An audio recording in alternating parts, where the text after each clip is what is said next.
श्री स्वामी समर्थ. जय जय स्वामी समर्थ. तुम्हा सर्वांचं पुन्हा एकदा अगदी मनापासून आपल्या या नवीन व्हिडिओमध्ये मी स्वागत करते. तर आता उद्या 1 नोव्हेंबरला आहे लक्ष्मीपूजन आणि लक्ष्मीपूजन आपण सर्वजण करत असतो. देवी लक्ष्मीची आपल्या सर्वांवर कृपा व्हावी, आपल्या घरामध्ये देवी लक्ष्मीने सदैव वास करावा यासाठी दिवाळीला आपण सर्वजण लक्ष्मीपूजन हे करत असतो. देवी लक्ष्मी मातेला प्रसन्न करून घेण्यासाठी आपण सर्वजण दिवाळीमध्ये वेगवेगळी सेवा करत असतो आणि वेगवेगळे उपायसुद्धा करत असतो. आणि त्यातलाच महत्त्वाचा उपाय, महत्त्वाची सेवा आहे ती म्हणजेच देवी लक्ष्मीला आपल्या घराकडे खेचून आणणारी लक्ष्मी कुबेर पोटली ही तयार करणं.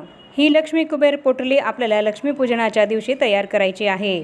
लक्ष्मीपूजनाच्या दिवशी ही लक्ष्मी कुबेर पोटली बनवणं ही लक्ष्मीप्राप्तीसाठी खूप महत्त्वाची सेवा आहे. जर तुमच्या घरामध्ये खूप आर्थिक अडचणी आहेत, आलेला पैसा हा टिकत नाही, अनाठाई खर्च होतो, बरकत होत नाही, पैशाला पैसा हा लागत नाही, तर तुम्ही सुद्धा उद्या लक्ष्मीपूजनाच्या दिवशी ही लक्ष्मी कुबेर पोटली नक्की तयार करा. आपल्यापैकी बऱ्याच जणांच्या घरामध्ये ही लक्ष्मी कुबेर पोटली लक्ष्मीपूजनाच्या दिवशी तयार केली जात असते. यामुळे आपल्या घरामध्ये असलेली लक्ष्मी ही स्थिर होण्यास मदत होते. आपल्या घरात असलेल्या लक्ष्मीमध्ये यामुळे वाढ होत असते आणि आपल्या घरातली अलक्ष्मी ही बाहेर जात असते.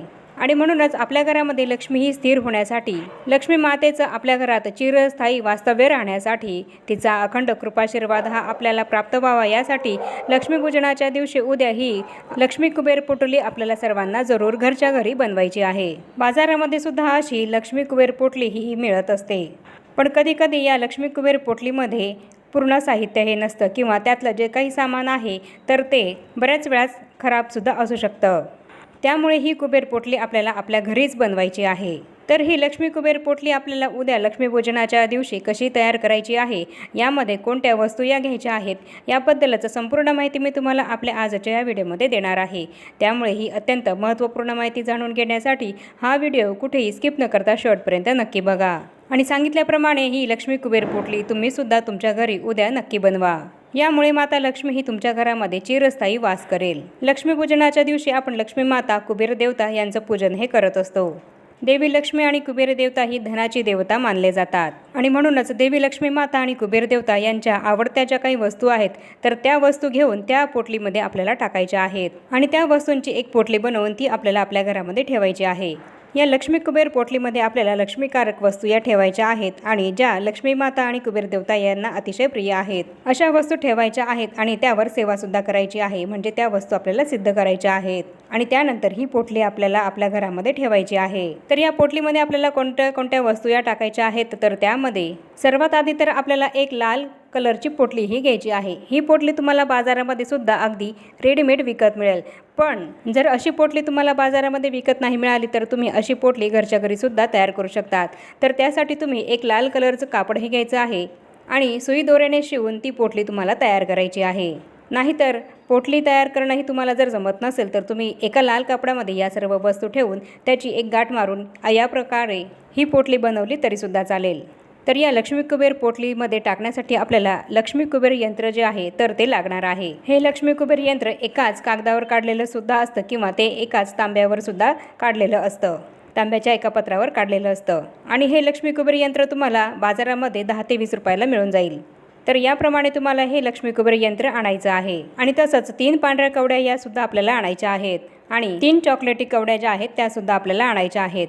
त्याचप्रमाणे 5 कमळगट्ट्याचे मणी हे सुद्धा आपल्याला यासाठी लागणार आहेत आणि ते सुद्धा आपल्याला घेऊन यायचे आहेत. एक हळकुंड आणि तसंच 3 गोमती चक्र आणि थोडीशी पिवळी मोहरी आणि तसंच एक लाल सुपारीसुद्धा आपल्याला घ्यायची आहे. आणि त्याचप्रमाणे 3 लवंग आणि 3 वेलची, हिरवी वेलची सुद्धा आपल्याला घ्यायची आहे. आणि तसंच 5 गुंजा या आपल्याला घ्यायच्या आहेत. तर याप्रमाणे हे सर्व साहित्य आपल्याला या पोटलीमध्ये टाकण्यासाठी लागणार आहे. यातलं साहित्य हे तुमच्या घरामध्ये असेल तर तेच तुम्ही वापरलं तरीसुद्धा चालेल आणि जे साहित्य नसेल तर ते तुम्ही बाजारातून आणायचं आहे. आणि यातलं जे काही साहित्य आहे तर ते सध्या आता बाजारामध्ये आपल्याला सहज पूजेच्या ठिकाणी पूजेचं सामान जिथे मिळतं तर तिथून नक्कीच मिळेल आणि ते तिथून आपल्याला आणायचं आहे. आणि यातली एखादी वस्तू जरी तुम्हाला नाही मिळाली तरीसुद्धा तुम्ही ती वस्तू स्किप करून इतर ज्या काही वस्तू आहेत त्या वस्तूंची पोटली ही नक्की बनवायची आहे. एक वस्तू नाही मिळाली म्हणून आपण पोटली बनवू शकत नाही तर असं नाही. जी वस्तू मिळाली नाही ती वस्तू सोडून द्या आणि ज्या वस्तू आहेत त्या वस्तूंपासून तुम्ही ही पोटली बनवा. आणि सगळ्याच वस्तू मिळाल्या तर अतिशय उत्तम। त्या सगळ्या वस्तूंची तुम्हाला ही पोटली बनवायची आहे। तर आता उद्या शुक्रवारी 1 नोव्हेंबरला आपण लक्ष्मीपूजनाची पूजाही करणार आहोत। तर तेव्हा या सर्व वस्तू आपल्याला त्या लाल कलरच्या कापडावर डिशमध्ये प्लेटमध्ये ठेवायच्या आहेत। आणि जर तुमच्याकडे पोटली असेल तर त्या पोटलीवर तुम्हाला या वस्तू डिशमध्ये ठेवायच्या आहेत, एका प्लेटमध्ये ठेवायच्या आहेत।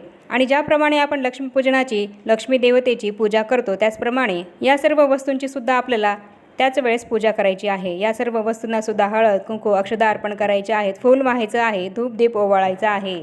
आणि लक्ष्मीपूजनाची सर्व पूजा करून झाल्यानंतर या वस्तू आपल्याला सिद्ध करायच्या आहेत। आणि या वस्तू सिद्ध करण्यासाठी त्या आपल्याला आपल्या उजव्या हातामध्ये घ्यायच्या आहेत। ज्या प्लेटमध्ये ज्या डिशमध्ये आपण या सर्व वस्तू ठेवलेल्या आहेत तर ती डिशच आपल्याला आपल्या उजव्या हातामध्ये घ्यायची आहे आणि यावर सेवा करायची आहे। म्हणजेच या सर्व वस्तू आपल्याला सिद्ध करायच्या आहेत। तर या वस्तूंवर सेवा करण्यासाठी आपल्याला 16 वेळा श्रीसुक्ताचं पठण हे करायचं आहे। 16 म्हणजे 16 वेळेसच आपल्याला श्रीसुक्त म्हणायचं आहे। पण जर तुम्हाला वेळ नसेल तर तुम्ही 1 वेळा तरी नक्कीच म्हणा। पण जर तुम्ही हे श्रीसुक्त 16 वेळा म्हणाल तर अतिशय उत्तम। 16 वेळा जमत नसेल तर तुम्ही 1 वेळा, 3 वेळा, 5 वेळा या पद्धतीने सुद्धा हे श्रीसुक्त पठण करू शकतात। श्रीसुक्ताचं पठण करून झाल्यानंतर 1 माळ नवराणव मंत्राची करायची आहे। नवराणव मंत्र तुम्हाला सर्वांना माहीतच आहे। ओम ऐं ह्रीं क्लीं चामुंडाय विच्चै हा जो मंत्र आहे त्याची 1 माळ आपल्याला करायची आहे। आणि तसंच 1 माळ ही श्री स्वामी समर्थ या मंत्राची करायची आहे। आणि तसंच 1 वेळा श्री महालक्ष्मी अष्टकमचं पठण करायचं आहे। आणि त्यानंतर 21 वेळा लक्ष्मी गायत्री मंत्र आणि तसंच 21 वेळा विष्णू गायत्री मंत्र हे पठण करायचे आहेत। तर ही जी काही सर्व स्तोत्र आणि मंत्र मी तुम्हाला पठण करायला सांगितलेली आहेत तर ती आपल्या दिंडोरी प्रणित स्वामी समर्थ महाराजांच्या नित्यसेवेच्या पुस्तकामध्ये आहेत। आणि हे पुस्तक जर तुमच्याकडे नसेल तर तुम्हाला यूट्यूबवर हे सगळे स्तोत्र आणि मंत्र मिळून जातील। तर त्यानुसार तुम्ही यूट्यूबवर लावून ही स्तोत्र आणि मंत्र पठण करून ही सेवा करू शकतात। देवी लक्ष्मी मातेला प्रसन्न करून घेण्यासाठी या सगळ्या स्तोत्र आणि मंत्रांचं पठण आपल्याला या दिवशी करायचं आहे। आणि ही जी काही लक्ष्मी कुबेर पोटली आपण तयार करत आहोत तर ती सिद्ध होण्यासाठी या स्तोत्र आणि मंत्रांचं पठण आपल्याला करायचं आहे। या सर्व वस्तू त्या प्लेटमध्ये ठेवून ती आपल्या उजव्या हातामध्ये घेऊन ही सगळी स्तोत्र आणि मंत्र आपल्याला पठण करायची आहे। आणि ही सगळी सेवा करून झाल्यानंतर ती प्लेट आपल्याला आपण जिथे लक्ष्मीपूजन केलेलं आहे तर तिथे तशीच ठेवायची आहे आणि ही रात्रभर आपल्याला तशीच ठेवायची आहे। आणि 2 नोव्हेंबरला जेव्हा आपण ही सर्व पूजेची मांडणी जेव्हा उचलू तेव्हा या ज्या काही सर्व वस्तू आपण ठेवलेल्या आहेत तर त्या सर्व वस्तूसुद्धा आपल्याला उचलायच्या आहेत। आणि आपण जी काही या सर्व वस्तू ठेवण्यासाठी पोटलीही तयार केलेली असेल तर त्या पोटलीमध्ये या सर्व वस्तू आपल्याला टाकायच्या आहेत।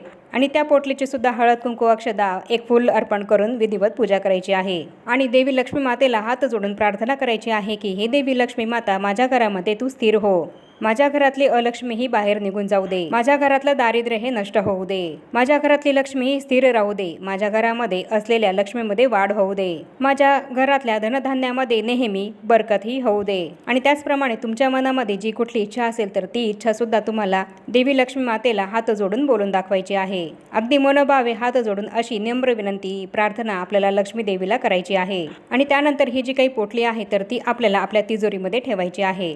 तुमच्या घरामध्ये जिथे कुठे तुम्ही तुमचे थोडेसे का होईना पैसे ठेवत असाल, महत्त्वाच्या वस्तू ठेवत असाल, महत्त्वाची कागदपत्र ठेवत असाल तर त्या पैशांच्या महत्त्वाच्या कागदपत्रांच्या तिजोरीमध्ये ही पोटली तुम्हाला ठेवायची आहे। नाहीतर तुम्ही ही पोटली तुमच्या देवघरामध्ये सुद्धा ठेवू शकतात किंवा मग तुमच्या घराच्या सुरक्षित ठिकाणी जिथे अगदी स्वच्छ जागा असेल तर त्या ठिकाणी सुद्धा तुम्ही ही पोटली ठेवू शकतात।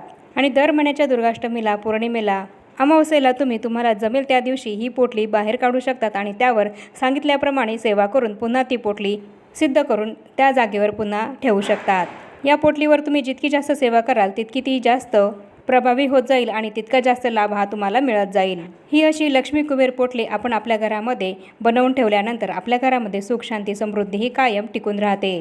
त्यामुळे अतिशय प्रभावी अशी ही लक्ष्मी कुबेर पोटली आपल्याला उद्या लक्ष्मीपूजनाच्या दिवशी सर्वांना जरूर बनवायची आहे आणि ती आपल्या घरामध्ये ठेवायची आहे। ही पोटली आपण आपल्या घरामध्ये ठेवल्याने आपल्या धनसंपत्तीत वाढ होते आणि धनसंपत्ती आपल्या घरामध्ये येण्याचे मार्गसुद्धा मोकळे होतात आणि आपल्या सर्व इच्छा मनोकामना सुद्धा यामुळे पूर्ण होतात। देवी लक्ष्मी माता आपल्या घरामध्ये कायम सतत वास्तव्य करते। त्यामुळे ही लक्ष्मी कुबेर पोटली आपण उद्या सर्वांनीच लक्ष्मीपूजनाच्या दिवशी जरूर बनवायची आहे आणि सांगितल्याप्रमाणे स्तोत्र आणि मंत्रांचं पठण करून ती सिद्धसुद्धा करायची आहे। आणि आता या छोट्याशा माहितीसह आपण आपला आजचा हा व्हिडिओ इथेच थांबवूया। चॅनलवर जर तुम्ही पहिल्यांदाच आला असाल तर चॅनलला जरूर सबस्क्राईब करा आणि या व्हिडिओला जास्तीत जास्त लाईक आणि शेअरसुद्धा जरूर करा। आणि भेटूया पुन्हा अशाच नवीन एका माहितीपूर्ण आणि महत्त्वपूर्ण व्हिडिओसोबत। तोपर्यंत सर्वांना श्री स्वामी समर्थ।